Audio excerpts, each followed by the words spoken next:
Shalom, Laila Tov para todos, boa noite. Estamos mais uma vez ao vivo, aqui pelo Facebook, em mais uma noite de estudos que nós estamos a realizar, nesta noite de sábado, e agradecendo a todos que possam estar conosco ao vivo a partir de agora,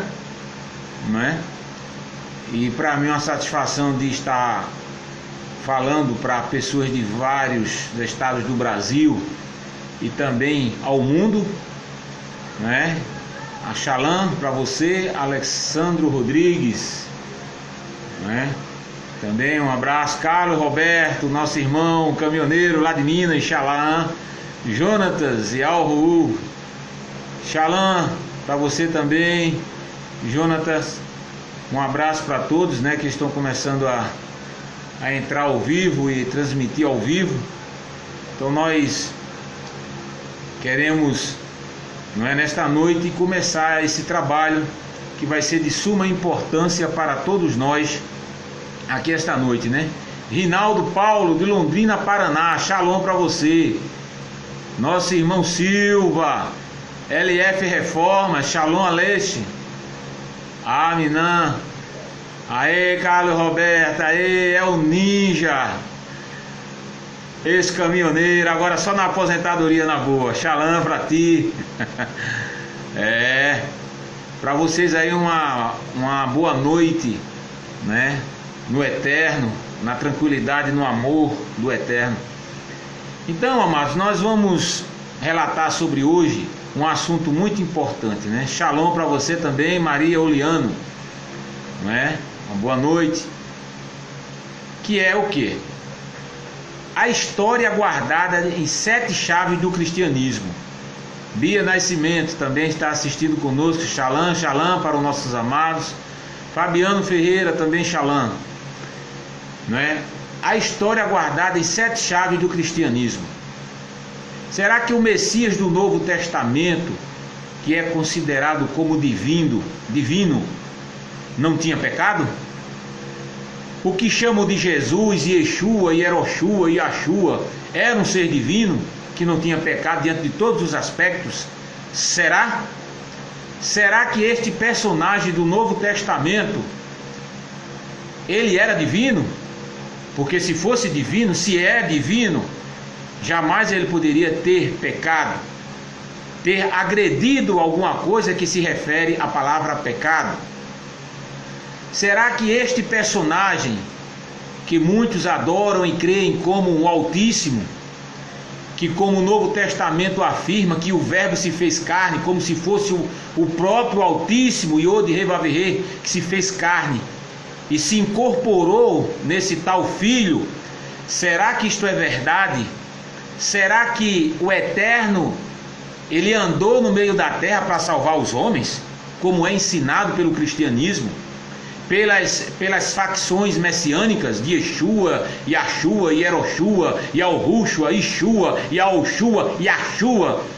Será que esse ser divino falado aí como ungido, ele não teve pecado?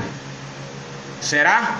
Dindo, Shalom para você também, a todos que estão nos vendo aqui agora. Uma boa noite para todos. Será, amados?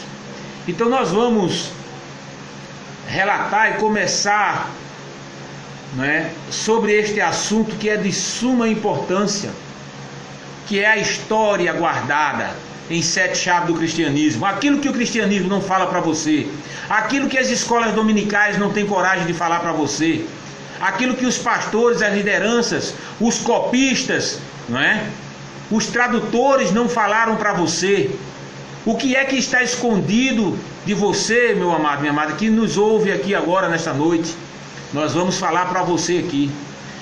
E quero, como eu falei anteriormente, apresentar o meu mascote, que é o cacetete. E esse cacetete aqui, ele vai funcionar hoje naquilo que for mentira. A gente vai dar lapada aqui na pedra de mármore para aprender, tá certo? Quem for mentiroso e que tiver por mentira, vai apanhar hoje aqui, ó, com o cacetete da benção, viu? Porque a gente tem que saber das verdades escriturais, a realidade da história, e não a verdade religiosa. Porque é isso que está matando o público, é isso que está matando as pessoas sem conhecimento, comendo aquilo que se ensina, o que se fala.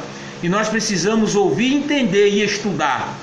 Por isso que hoje não era como antigamente. Hoje nós temos a tecnologia, a ciência, a arqueologia, entendeu? Em mãos para poder provar historicamente. E não simplesmente a questão, não é, de você ler capítulo e versículo e harpa. Nós não podemos ficar vendo capítulo e versículo, porque muitos capítulos e versículos que estão escritos na sua Bíblia, lá no Novo Testamento, não está de acordo com as verdades, com as realidades históricas. Então nós vamos saber hoje, né, se esse Messias aí, se esse que chamam de Salvador era um Deus, é um Altíssimo, não é? É um divino ou é um homem pecador? Não é isso? Então vamos lá. Então vamos avançar nos estudos, né? Pelo que o Novo Testamento informa, pelo que o Novo Testamento relata, né? Nós vamos falar em alguns trechos que falam no Novo Testamento desse ser divino chamado de Messias. Lá em 2 Coríntios, no capítulo 5, versículo 21, diz lá: aquele que não conheceu o pecado. Em 1 João capítulo 3, versículo 5, diz lá: é bem sabeis que ele se manifestou para tirar os pecados, e nele não há pecado. Lá em João 14:30 está escrito: já não falarei muito convosco, porque veio o príncipe deste mundo e ele nada tem em mim. A mentira. João 8:46: quem dentre vós me convence do pecado ou de pecado? Se digo a verdade, por que não me credes? Hebreus 4:15 está lá escrito na sua Bíblia: porque não temos um sumo sacerdote que não possa compadecer-se das nossas fraquezas, porém que, como nós, em tudo foi tentado, mas sem pecado. E o último versículo para nós, 1 Pedro capítulo 2, versículo 22: ele não cometeu pecado, nem na sua boca se achou engano.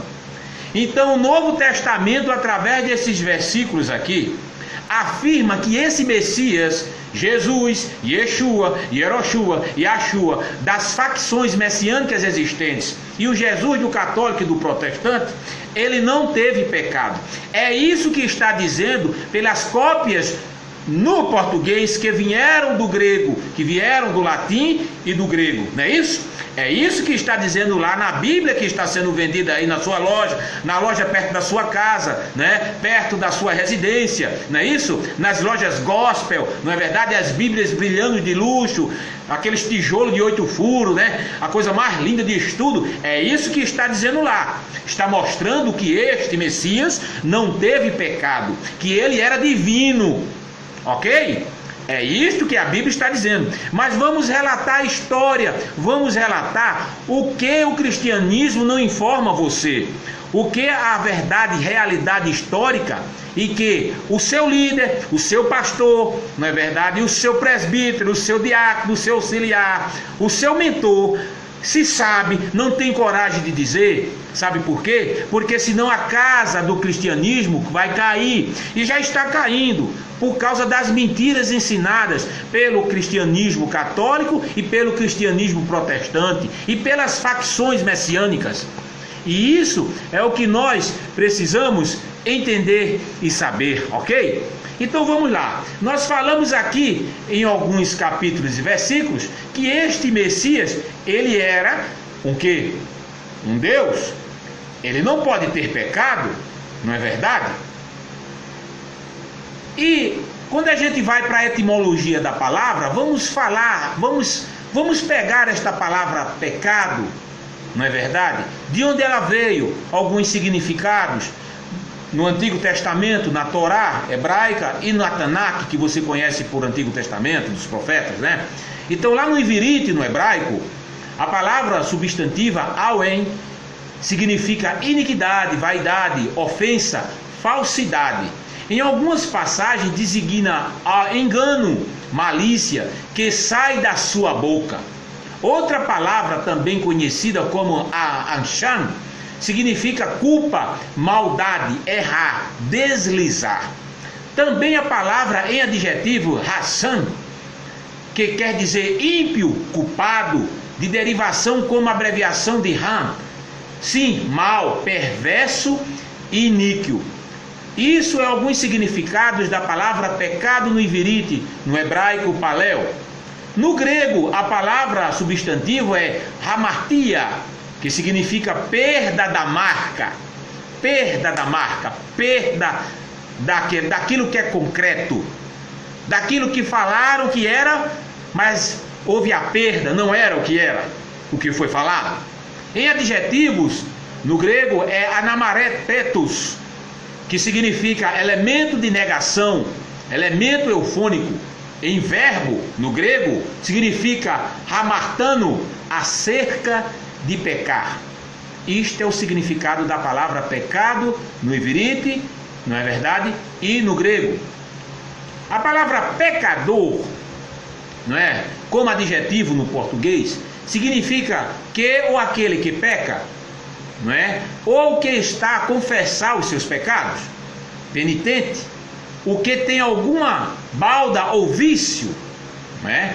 Pecado no substantivo no português é transgressão de preceito religioso, vício, culpa, falta.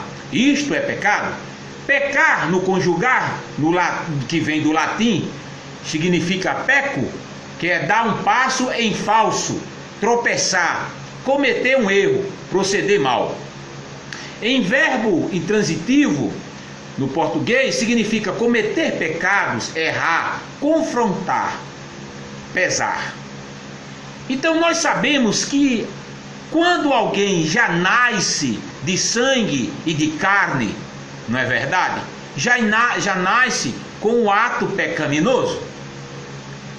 Se a Escritura afirma que esse tal Messias de Novo Testamento, com vários nomes das facções messiânicas, não é? Yahushua, Yeshua, Yeroshua, Yahshua, Yahushua, Yeshua, Yeshua, né? E o tal Jesus no português, Jesus no grego, não é verdade? Ele é um ser divino, então ele não pode cometer pecado, ele não poderia cometer pecado, ele não poderia transgredir alguma lei, já que, pelo que o Novo Testamento afirma, que o tal Messias era judeu, ele não poderia cometer erroneamente transgressão da lei judaica ou em si do ensinamento judaico, ok? Isto é uma paradoxia, né? É como no nosso país, nós não podemos confrontar aquilo que é exercido nas nossas leis. Se a gente confrontar, por exemplo, falsidade ideológica, seu nome é José e você botar que é João, claro que você vai ser preso, você está infringindo uma ordem, uma lei do seu país. E assim, um Yahudi, um judeu, não poderia afligir aquilo que estaria estabelecido, não é verdade, com a verdade escritural, ok? Então, o que é que o cristianismo está escondendo de nós? Quando nós vemos 27 livros, né, lá escritos, o Novo Testamento, aí todo mundo afirma, olha, esses são os livros que foram canonizados. O que são os livros que foram canonizados? Foram os livros que foram estabelecidos, não é verdade? Pelos tradutores, pelos copistas, que poderiam ser lançados para ser levado ao conhecimento ao público, certo? E esses que não eram canonizados ficaram de fora. Você sabia que tem milhares de livros do Novo Testamento, de histórias e várias histórias que não foram canonizados? Você sabia que muitos dos livros do Novo Testamento, que veio das interpolações, que veio das histórias greco-romanas, ficaram de fora porque Roma, tá certo, não aderiu? Porque através desses escritos, que são chamados de apócrifos, que ficaram de fora dos que foram canonizados, e os que foram canonizados são aqueles que iriam ao público, e o que foram, que é de Mateus a Apocalipse, ok? Então, o que é que nós queremos dizer sobre isso? Queremos dizer que muitos livros que não foram canonizados, porque não afirmavam a divindade de um Messias, como o Novo Testamento, que está canonizado, afirma. Muitos livros dos próprios gregos romanos, porque o Novo Testamento não existe, Novo Testamento em hebraico, em iverito, só em grego, e as cópias em aramite que é encontrada foram cópias do próprio grego. E olha que não foram nem do grego tradicional, e sim do grego de tapa, como nós chamamos, que é o grego koiné. Não é verdade? Shalom para todos vocês. Então o que nós queremos dizer? Que esses livros que foram canonizados não são todos os livros que eram para estar canonizados, porque faltam milhares deles. Você sabia disso? Você sabia que o cristianismo esconde isso de você? Mas por que fizeram isso? Porque muitos desses livros que não foram canonizados e são chamados de apócrifos, que significa aquilo que está escondido ou que se escondeu, esses apócrifos afirmam em muitos textos que este ser chamado de Messias do Novo Testamento nunca foi divino. E aí? O que nós podemos fazer é estudar para comprovar isso. Porque nós falamos aqui, um ser divino não tem pecado. Os malaquins, os mensageiros que chamam de anjos, eles não têm pecado. E eles obedecem ao Eterno. Já cai aquela teoria de que Satã é um desafiador do Eterno e que faz coisas erradas em mim e você, como nós já demos esse estudo. Não é verdade? Ele obedece ao Eterno. Então Satã é por mim e por você. Nós não devemos ter medo de Satã. Agora o tal do capeta, Lucifer e diabo é invenção mitológica que todo mundo tem medo, que não existe. Ok? Então os malaquins obedecem a ordem ao Eterno. Então caiu por terra essa questão dos seguidores de Al-Rushwa, de Yeshua, de Ashua, de Jesus, de Jesus, e por aí se vai o trem, né? Dos companhias limitadas dos Messias existentes, ali posto com nomes diferentes, não importa, no Novo Testamento, que Satã é aquilo que está se pregando aí, e não é, tá? Aí a gente já falou isso. Então eles obedecem ao Eterno, foram as primeiras criaturas, e eles não nasceram, não foram criados para desobedecer ou ir contra o Eterno, e sim para obedecer, tá? Então vamos lá. Então, o que foi canonizado foi de Mateus, Apocalipse, e ficaram de fora esses apócrifos. Mas aí a sua igreja lá do Pentecoste, das línguas estranhas, do poder de Deus, do Espírito Santo, de Jesus, do Pai, do Filho e do Jeová e do Javé, ninguém lhe fala sobre isso. Não é verdade? Não é? O seu líder, seguidor da sinagoga de Yeshua, de israelita, não é? De Ashua, não tem coragem de lhe falar isso, para que você não venha buscar conhecimento e você não se identifique com a verdade realista e continue numa verdade religiosa, sendo manobrada por eles, por elas, não é verdade? Mas nós vamos saber o que são esses apócrifos. Existem livros que ficaram de fora, que falam algo sobre o tal Messias lá? Exatamente. E muito. Vamos lá. Também conhecido como Evangelhos Apócrifos, é uma coletânea, é uma coletânea de livros, não é? É uma coletânea de livros, de textos, alguns dos quais anônimos, não é? Deixa eu ver aqui, passou aqui.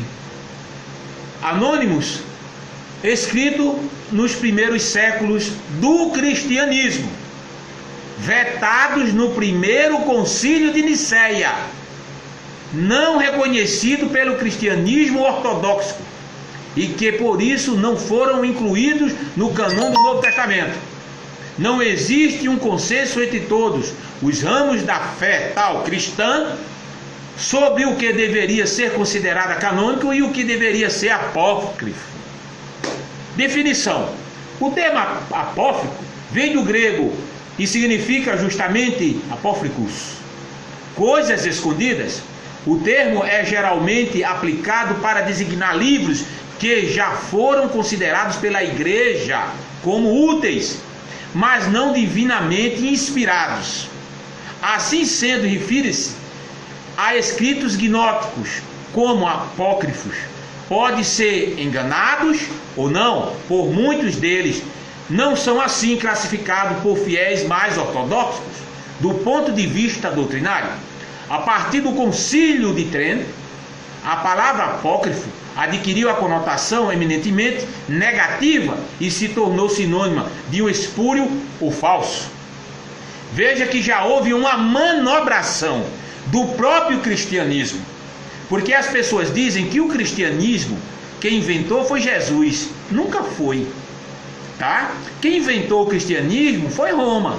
Você que é cristão católico, cristão evangélico, cristão do fogo, do gelo, do cajado, da presbiteriana, tá? Da batista, da assembleia, do Brasil para Cristo, você é de Roma. Preste bem atenção, você é filhote de Roma. Você nasceu de Roma, você está comendo as migalhas de Roma. É isso que está dizendo aqui, ok? É isso aí, vamos lá. O fato de algumas obras serem categoricamente como apócrifas do Novo Testamento é algo indicado de ampla gama de interpretações que a mensagem de Jesus provocou durante os primeiros séculos da transmissão desta mensagem. Presta bem atenção. O nome Jesus já está para lá de errado se fosse um termo original de um Messias ali de salvação como é pregado pelo cristianismo, porque o nome dele tinha que ser hebraico, tinha que ser Yahudim, judeu, e não português ou greco-romano, de Jesus ou Iesu ou Jesus, tá? Isso já está fora. Então, por não ser hebraico, está sendo Jesus, já está para lá de Bagdá de errado. Quando nós vamos nos referir sobre o assunto da pessoa, desta pessoa, não é? Os apócrifos afirmam que existiu na época um cidadão chamado Yeshua, não é? Então existem historiadores como Flávio José, o popular Flávio José, muito conhecido, que era um Yahudim, um judeu, que fala de vários Yeshuas de época, como hoje tem vários Luís, vários Cláudios, várias Marias e vários Pedros. Mas só existia um Yeshua, filho de José e filho de Miriam, da tal Maria e José, que botaram no português, ali no Novo Testamento.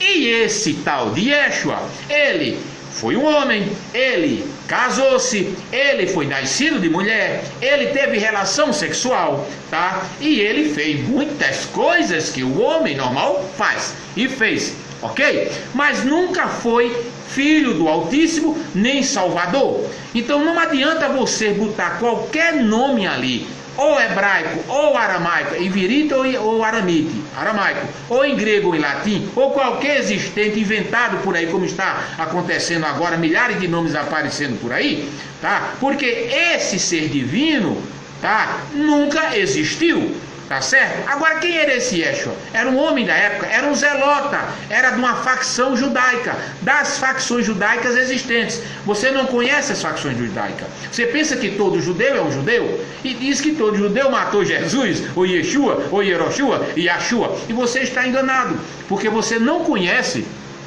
da história realista da verdade escritural. Ok? Então, quando você começa a estudar, você vai começar a conhecer. E você vai ver que Roma, com a morte deste homem chamado Yeshua, que era homem que casou-se, que teve um filho chamado Judas e Arrudá, que casou-se com a tal de Maria, a Miriam de Magdala, que chamam de Maria Madalena, que era prostituta, que jamais foi Maria de Magdala, Miriam de Magdala, a prostituta, ok? Como é falado em Novo Testamento. Ele casou-se com ela e teve um filho, morreu. E quando um judeu, um Yahudi, morre, ninguém mexe no seu sarcófago, ninguém mexe, entendeu? Daquilo que foi enterrado. É uma proibição, e isso é uma lei lá pelos Yahudim, desde a antiguidade até os dias de hoje, ok? Isto é o que? Uma lei exercida no país, tá ok? Na nação, no povo, como nós temos as leis aqui no Brasil, e nos Estados Unidos, e em outros têm as suas leis, ok? Então, o que nós queremos dizer? Que os apócrifos são muitos e muitos livros que foram deixados de fora, para se mostrar que este ser divino chamado de Messias do Novo Testamento, como Deus, como o Filho do Altíssimo, como Salvador, ele não passa de um ser humano, de um Yeshua da época, de um homem que nem profeta era, nem um Mashihai, um Mashirim, um ungido, como é traduzido corretamente do hebraico Palé, o antigo, era um homem de época, já que o nome Yeshua não é iverite, não é hebraico, é aramite, ok? Então este homem nunca foi divino, nunca ressuscitou e nunca foi crucificado por Pilatos e nem por Herodes. Tá? Então este zelota desta facção foi endeusado pelos romanos. Já pensou que situação? Ele foi endeusado pelos romanos através deste mito, né? Deste ser divino aí, como Roma quis estabelecer para que todas as nações viessem adorá-lo e ter o poder sobre as nações. Para quem não conhece, Roma, sempre dos tempos antigos, foi abençoado pela Grécia e depois Roma foi lá e acabou com a Grécia, né? Mataram os gregos, tomaram a Grécia, né? Roma sempre quis ter o poder sobre as nações e sobre os povos. Então, pelo lado espiritual, vamos dizer assim, a mitologia e esse ser divino criado por Roma através desse Yeshua, tá? Da época, este zelota, que nasceu o tal de Iesum, o tal Iesos do grego, o tal Iesum do latim, o tal Jesus da abreviação para vir a chegar ao português depois Jesus, tá? Então, isso que eu estou dizendo para você é história, e com várias aqui, Siríaque, não é? A Igreja Apostólica Armênia, não é? O primeiro concílio de Nicéia, né, que Constantino estava lá presente, que proibiu que essas histórias fossem levadas, porque iria cair, né, o ser divino, Messias do Novo Testamento, e o cristianismo não iria avançar. Então o cristianismo está avançando hoje por uma mentira histórica, por uma invenção, porque não é o complemento à história do Novo Testamento, o coração do Novo Testamento, chamado Jesus, chamado Messias, não é o complemento da Torá e da Tanakh hebraica, porque a Torá e a Tanakh não fala de Messias Salvador, ela fala dos ungidos que houveram, ou, para que você entenda, dos Messias que houveram em cada época, homens que recebiam óleo derramado em sua cabeça. Isso era uma lei para ser chamado de Mashihai, ou Mashirim, de ungido, o óleo ser derramado nas suas cabeças. Então, houveram ungidos que eram políticos, ungidos que eram sacerdotes, ungidos que eram homens de guerra, ungidos que eram, não é, homens, né, de adoração. Então, eles eram ungidos, não é? Eram homens separados, e eles recebiam o óleo derramado em vossas cabeças, coisa que esse Yeshua não recebeu, coisa que esse ser divino Jesus, lá do Novo Testamento, ou como queiram chamar de qualquer nome, não recebeu, tá? Já uma grande contradição dos fatos históricos. Isso é muito importante para que você entenda. Então, os apócrifos falam de uma realidade sensacional a respeito disso. Fala até, né, dos canônicos, tá certo? Da questão, são milhares e milhares, né, de diálogos que houveram: Evangelho de Maria, Evangelho de Filipe, Evangelho grego dos Egípcios, Sofia de Jesus, Evangelho de verdade, a revelação de Pedro. Pense quantos evangelhos que não está lá na sua Bíblia, viu? Tá? Isso para você já ouvir. E um muito conhecido, Atos Apócrifos, né? Atos de André, Atos de Matias, Atos de Barnabé, Atos de João. Pense, Atos de Paulo, Atos de Pedro, Atos de Pilatos, Atos de Tadeu, Atos de Tomé. Olha, amados, é uma infinidade que nós temos aqui, que eu não vou relatar tudo, né, na apostila, mas nós estamos dando só aqui um parecer, que é os apócrifos, tá? Mas o que nos chama a atenção, né, que nós estamos relatando aqui, é de perguntar, diante da história, se esse ser lá era divino. Até agora, o meu mascote está trabalhando, porque até agora o que o Novo Testamento e os copistas afirmaram do que nós lemos, que esse Messias aí não é divino. Ele teve muito pecado. Já nascido de mulher, já estava em pecado, porque todo aquele que é nascido de mulher já vive em pecado, tá? Ok? Então não poderia ser divino, porque o único que é divino, que é o Todo-Poderoso, o Altíssimo, ele tem um nome, não é? É o Altíssimo, é o Eterno, é o Todo-Poderoso, que você, se não conhece, ouça o nome dele, é Yahweh. Este é o nome dele, este é o nome que está lá, entendeu? Na maioria do povo Yahudi, no passado e no presente, é o nome do Eterno, a quem você chama de Deus, Jeová e Javé. São nomes todos inventados. E dos títulos, não é, pagãos, Deus, Senhor, não é, porque Senhor é Baal, tá? E Deus é Teus, é Zeus, tá certo? Então você já vai começar a entender isso aí. Então, um apócrifo muito interessante que nós relatamos, não é, que é achado, que fala, não é, fala da importância deste apócrifo, que é um evangelho especial chamado o de Tomé, porque fala realmente que esse tal desse cidadão aí, que o povo endeusa ele como Deus, e que diz que ninguém vai ao eterno a Deus se não for por ele, e isso daí é uma pancada, é dar murro em ponta de faca, historicamente falando, né? Que é o apócrifo de Tomé, que é onde fala, né, da criança que era este cidadão. Você já ouviu falar? Alguém já falou para você dessa história?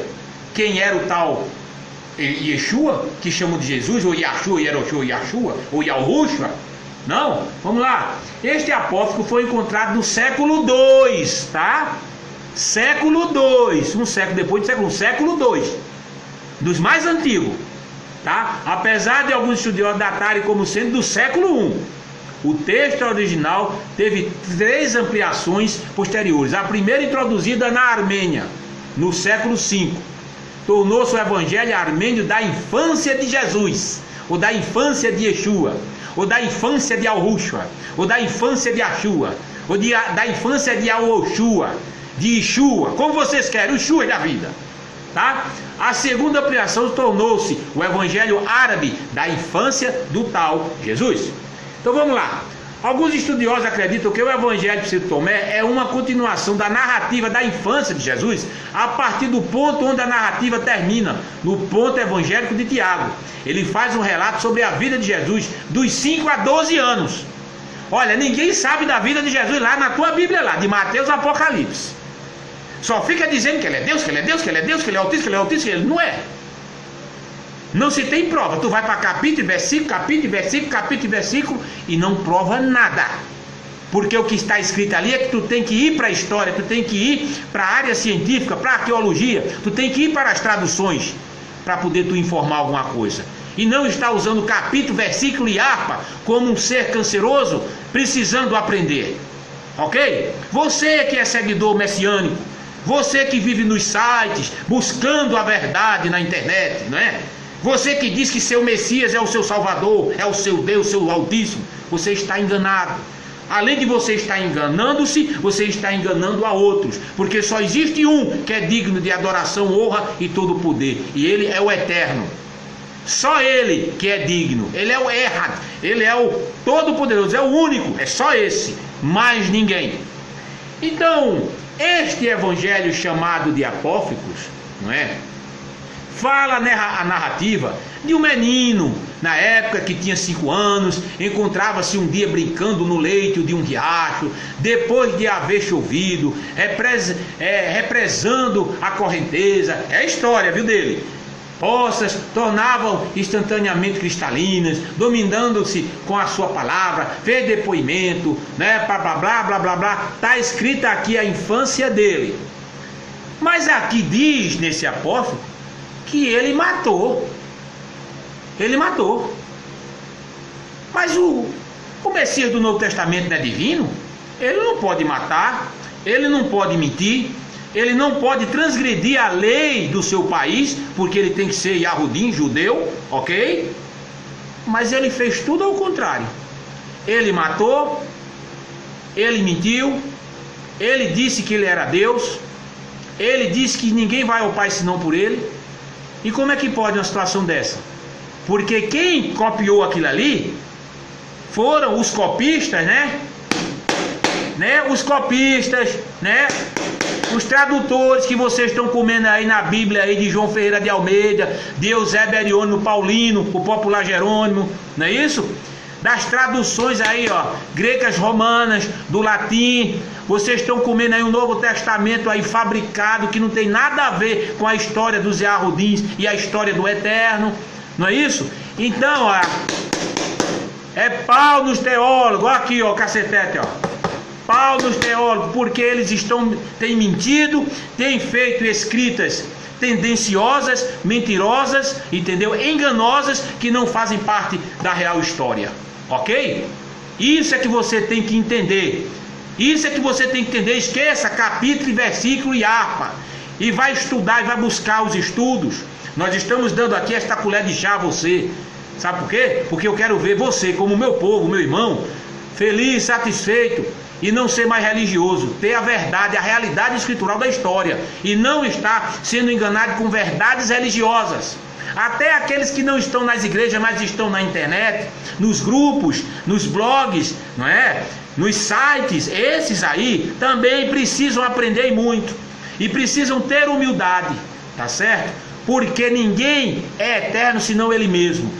Nenhum homem pode ser Deus homem. A partir do momento quando você diz que o homem é Deus, é altíssimo, você está chamando ele de mito, você está chamando ele que ele é mitológico, feito os ídolos da Grécia e de Roma, eram mitológicos, mitologia, tá? Se é mito, não é verdade? Ele não é verdade, ou é altíssimo ou é homem, ok? Ou é Deus ou é homem, não pode ser Deus homem, tá? Então o Novo Testamento está cheio dessas invenções, dessas contradições, mas fala aqui que esta criança matou gente, malvado, ímpio e insensato, a palavra dele. Veja, será que as poças e as águas te estorvavam?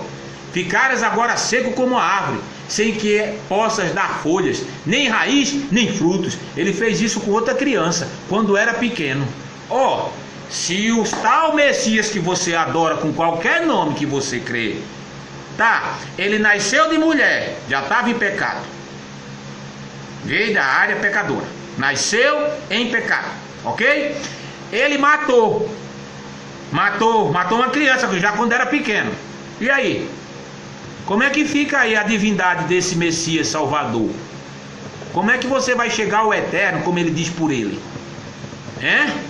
Vamos lá.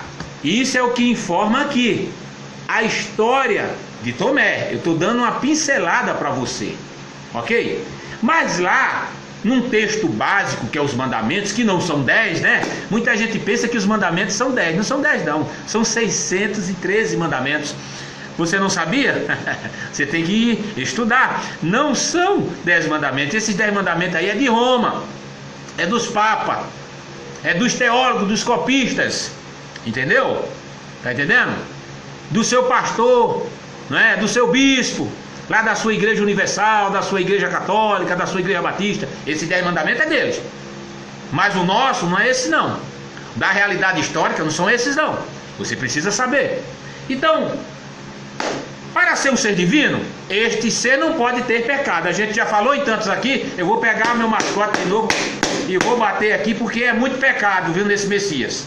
Tem muito, mas muito mesmo. A história mostra que ele é um pecador e nunca foi altíssimo e ter um título de dignidade de ser divino, ok? Vamos lá. O pecado, Jesus declarou, não, o que é que diz lá nos mandamentos? Em Shemot, Êxodo, capítulo 20, diz o que? Não terás outros deuses além de mim. Vamos pegar isso aí. Aí o que é que diz Jesus lá? Jesus se declarou no Novo Testamento Filho de Deus e se colocou acima e à frente de Deus. Leia lá João 14,6. Disse-lhe: Eu sou o caminho, a verdade e a vida. Ninguém vai ao Pai, a Deus, ao Altíssimo, aí olha, se não for por mim. E aí? Jesus se declara o mais poderoso. Mateus 28, chegando Jesus falou-lhe, dizendo: é-me dado todo o poder no céu e na terra. Como é que pode isso, meus amados? Já um grande pecado, porque lá nos mandamentos diz que ninguém poderia adorar a outros deuses. Amém?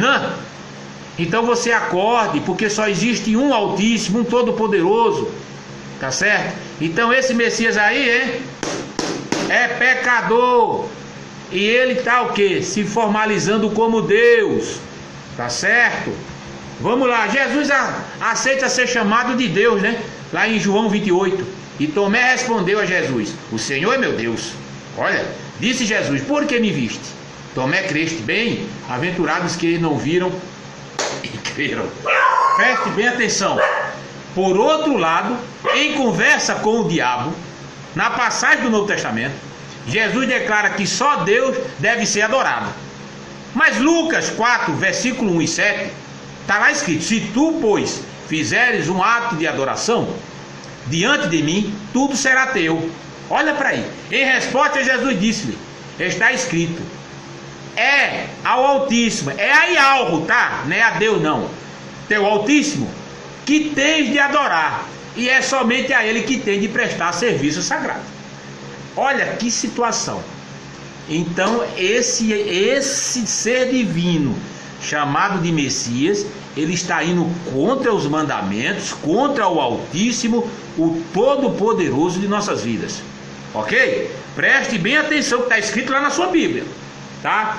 Lá nos mandamentos está escrito: não farás para ti imagem alguma de que há em cima no céu, nem embaixo na terra e nem nas águas. Está escrito lá? Não está na sua Bíblia? Muito bem.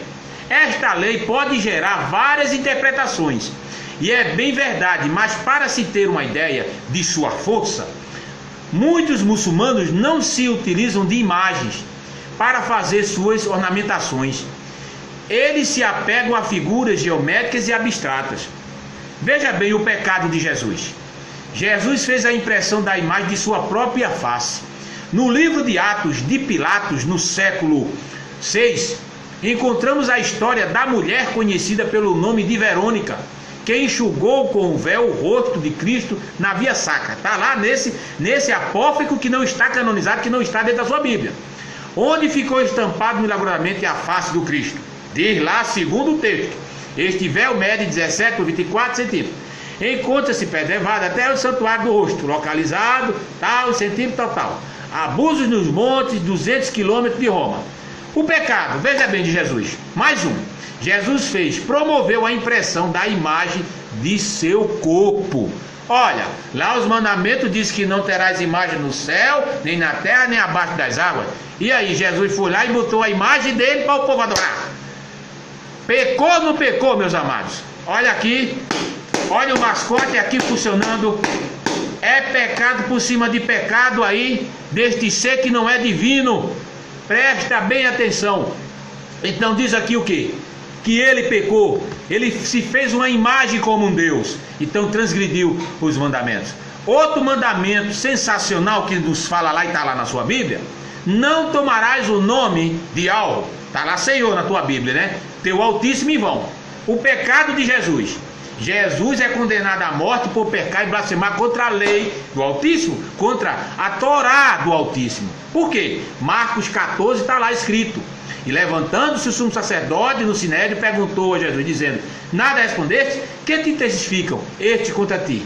Mas Jesus calou-se e nada respondeu. O sumo sacerdote lhe tornou a perguntar e disse-lhe: és tu o Cristo, filho de Deus? Está lá na tua Bíblia, né? E Jesus disse: eu sou o Filho de Deus, e vereis o Filho do Homem assentado à direita de Deus e vindo sobre as nuvens do céu. E o sumo sacerdote, rasgando as vestes, disse: para que necessitamos de mais testemunhos? Vós ouviste a blasfêmia que ele falou. Vos parece? Ah, é. E todos os consideram Jesus culpado de morte. Olha, não tomarás o nome do Eterno de alma em vão. E ele tomou. Ele disse que era ele. Como, amados? Como é que o Eterno viria se fazer homem em terra? como está escrito em Novo Testamento, o verbo se fez carne, não tem nada a ver. O Eterno, muito que se apareceu no Antigo Testamento aos profetas e a Moshe, que você conhece por Moisés, ao lado de Moshe, como fogo consumidor, e o povo das tendas pedia: olha, Moshe, pede aí algo ao Altíssimo que vá, porque nós vamos ser destruídos. O Eterno jamais iria, jamais ser homem e passar toda essa blasfêmia, que é essa história do Novo Testamento inventada pelos copistas, pelos tradutores, por Roma, não é? Pelos hipócritas que fizeram isso, enganando o nosso povo, enganando você, enganando a sua família, enganando seus filhos, seus parentes, tá certo? E você lá dentro da igreja dando dízimos e oferta, né, para sustentar a casa do Senhor, a casa de Baal, né, os salários altíssimos dos pastores, dos bispos, aí das igrejas existentes, que você conhece muito bem. Não é verdade isso? Tá lá. Jesus tomou o nome do Altíssimo. O que significa blasfêmia? É difamar o nome do Altíssimo, um pecado gravíssimo. Em épocas antigas, a punição era a condenação e a morte. Durante a Inquisição, em 1183 a 1821, a Igreja Cristã Católica também usava estas mesmas leis para punir com a morte na fogueira todos aqueles que blasfemavam contra o tal Deus. Os muçulmanos se utilizam desta lei até os tempos atuais, aplicando a pena da morte ao pecador. Então, Jesus pecou e muito, e Yeshua pecou e muito, e Yahushua pecou e muito, e nunca foram e nem serão seres divinos, como é ensinado aí pelos messiânicos existentes nas internets, nas sinagogas e nas igrejas evangélicas e protestantes, ok? Então vamos lá. Outro pecado que Jesus fez.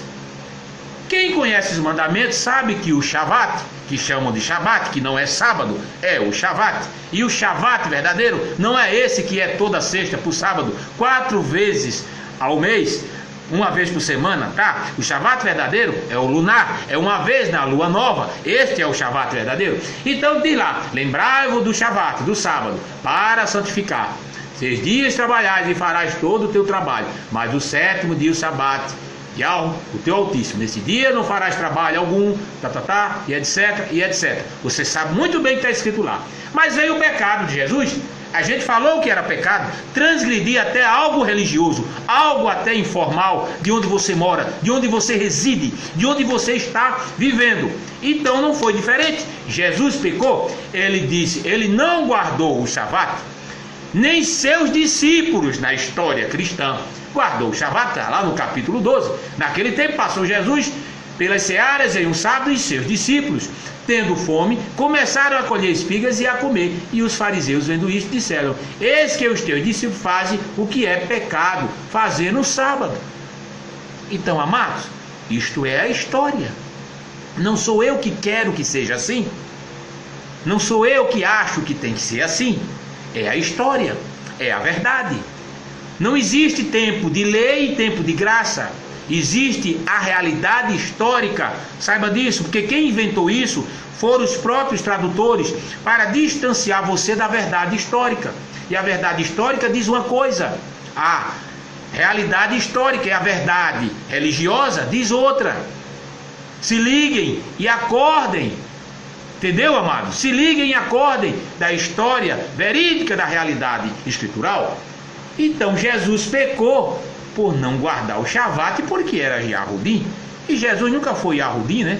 Jesus é romano. Agora, Yeshua, o tal que não era divino, como nós falamos no início, não é verdade? Transgrediu, não é verdade? Transgrediu as leis, ok? Então, era um pecador. Olha, tá lá no mandamento que a gente tem que honrar pai e mãe.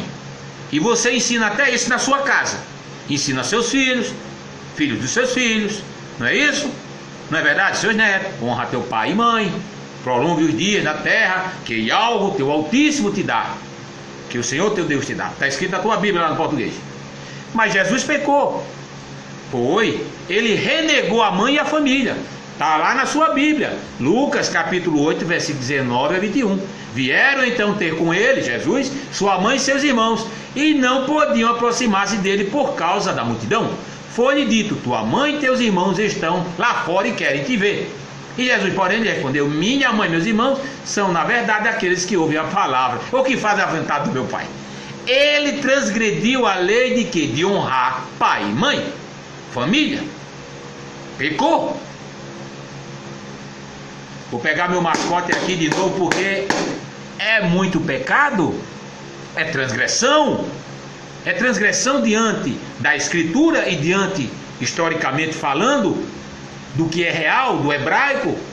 Então, o pecado Jesus renega, né? O pai, Jesus, foge de sua família, enquanto finalmente José e Maria o encontram. A felicidade não foi correspondida por parte do menino Jesus, que simplesmente renega seu pai José, deixando-o espantado, sem entender nada.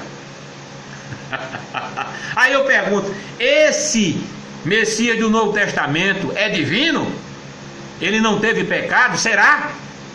Quantos pecados ele já transgrediu aqui? Se ele era Yahudi, se ele era judeu. Vocês estão me entendendo?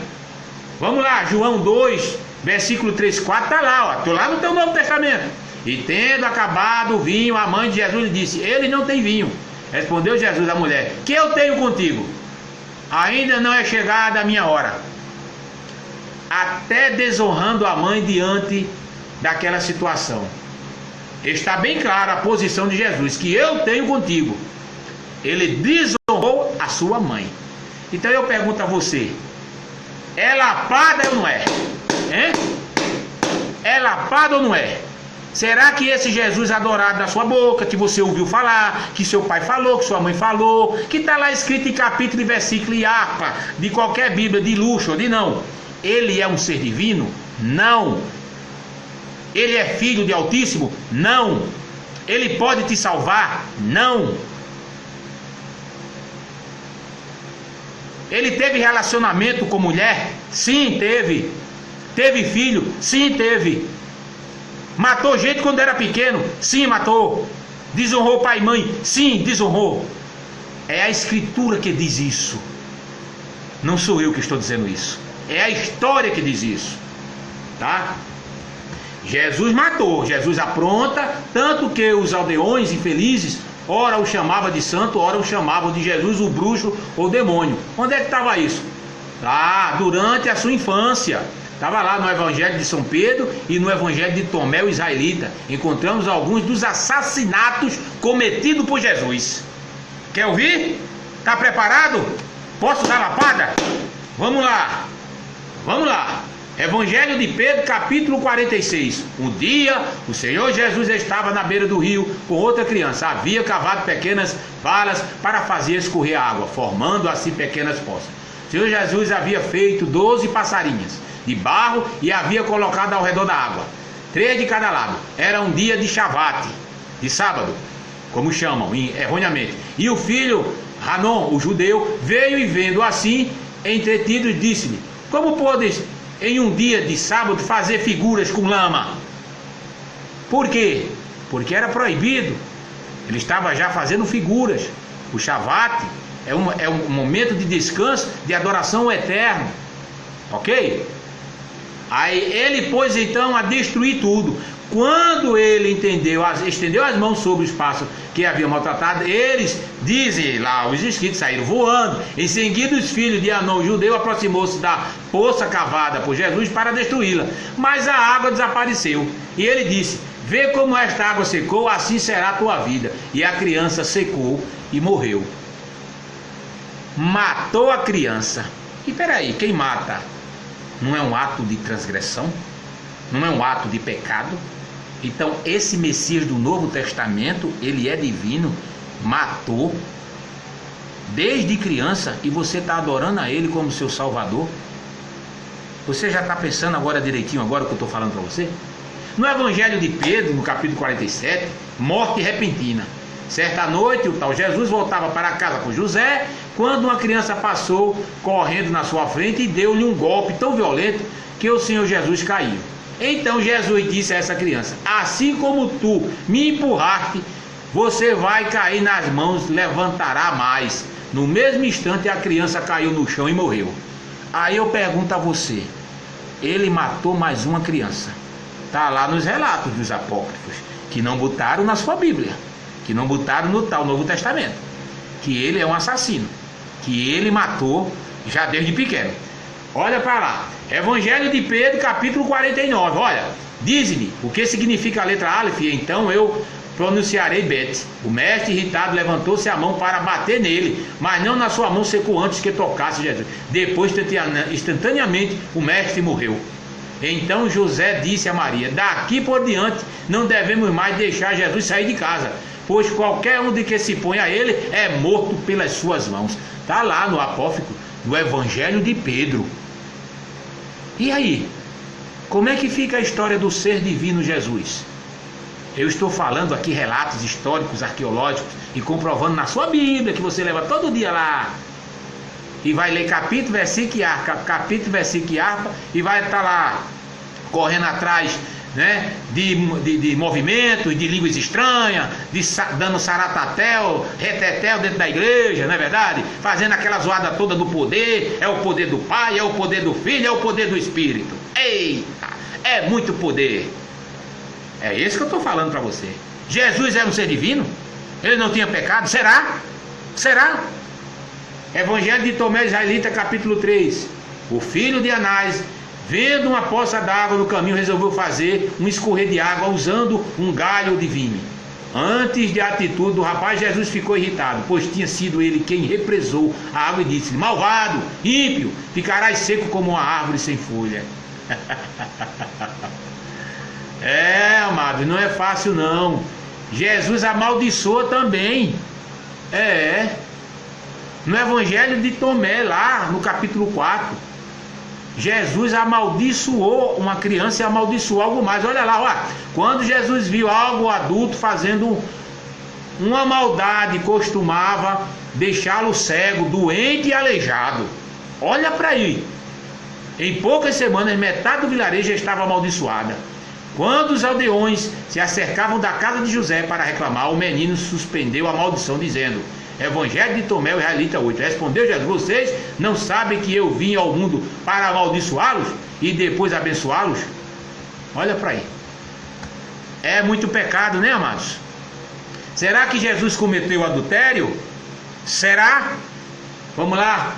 Jesus apoia adultério. Olha aí, segundo o mitzvot, que são os mandamentos, lá em Moisés, o adultério é um grande pecado e deve ser punido. Neste caso em especial, apesar da mulher ter sido pega em flagrante, Jesus a perdoou. Está lá no livro de João, está lá na sua Bíblia lá, dos que foram canonizados, né? João capítulo 8, 10 e 11. Então é aquele Jesus de venda, ninguém ensinou a mulher, respondeu-lhe: mulher, onde estão aqueles teus acusadores? Ninguém te condenou. Respondeu-lhe ela: ninguém. Aí ele disse: nem eu te condeno, vai e não peca mais. O que chama mais atenção neste versículo é a desobediência aos mitzvot. O que são os mitzvot? Aos mandamentos dada a Moshe, que foi dada ao povo e a Rudim, a dedo do Eterno, nas tábuas que estão guardadas dentro da arca da aliança.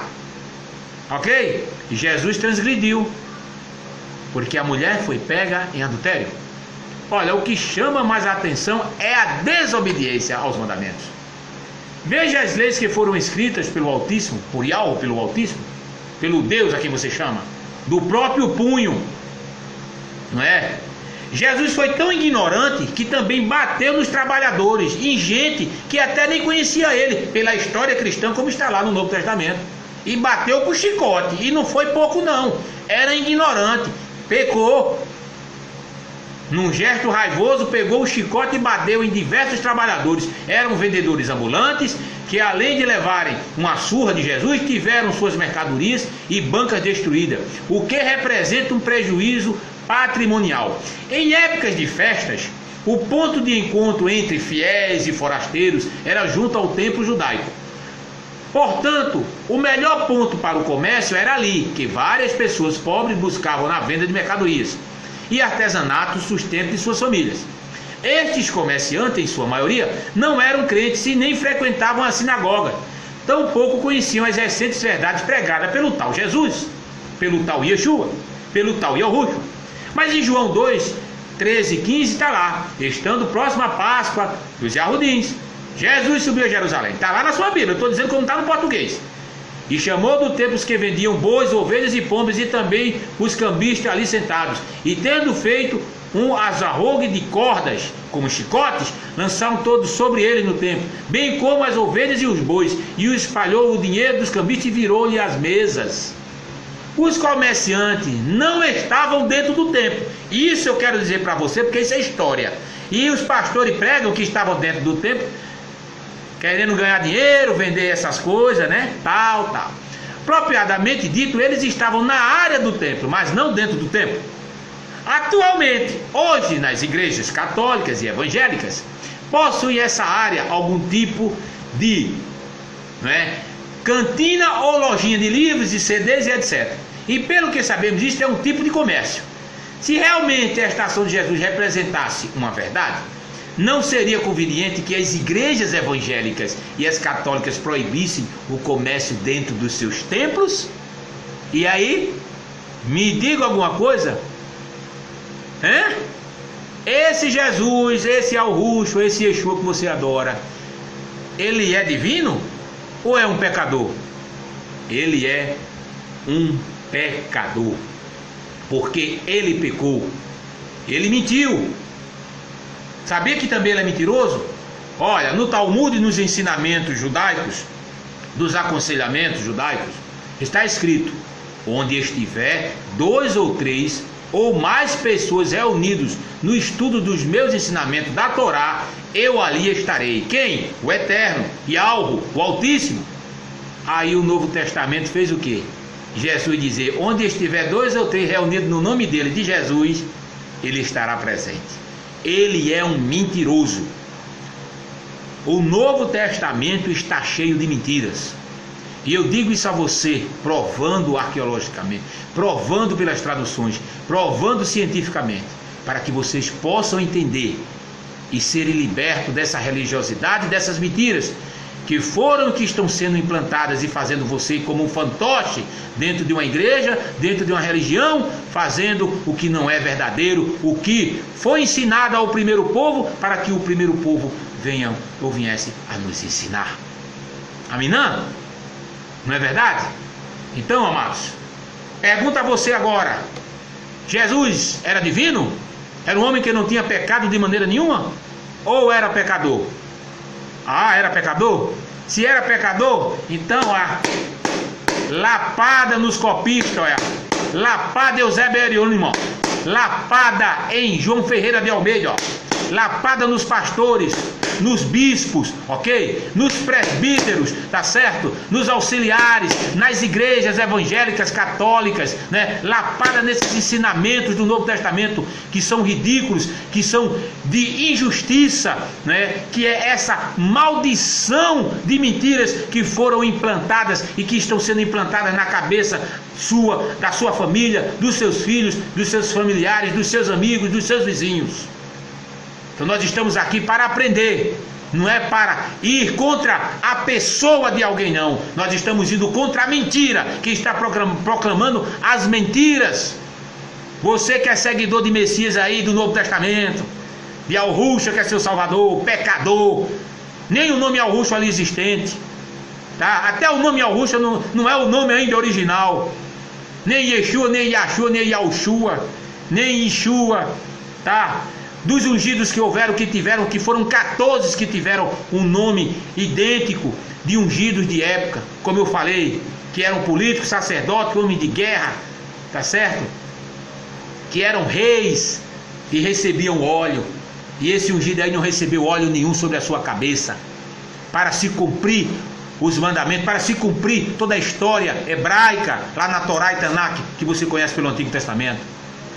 Amados, então abra os olhos, abra o entendimento, saia dessas mentiras, dessa ideologia, dessas situações que estão implantando, usando versículo, capítulo e versículo para você, lhe fazendo medo de Satanás, de inferno, de besta que vai se levantar do mar, não é verdade? Entendeu? Saiam dessas mentiras, vão estudar, nós temos como estudar, está aqui a apostila completinha para você, se você desejar.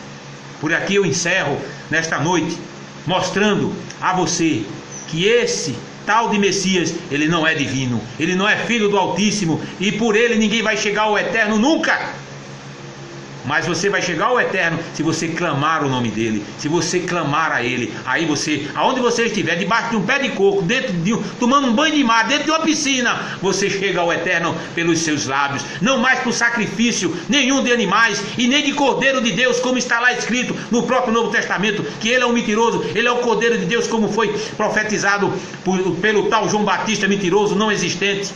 Tá? Que ele é o Cordeiro de Deus que tira o pecado do mundo. Uma grande mentira, porque o Eterno no Antigo Testamento, lá no livro de Joshua, de Oséias, no capítulo 14, versículo 1 e 2, ele diz que cancelou toda a imolação de cordeiro, de novilho para perdão de pecados, foi ali. E queria ser substituído pelo proclamar e o pedido de vossos lábios. Está lá na sua Bíblia, leia. Está lá na sua Bíblia. Tá certo? Está lá na sua Bíblia.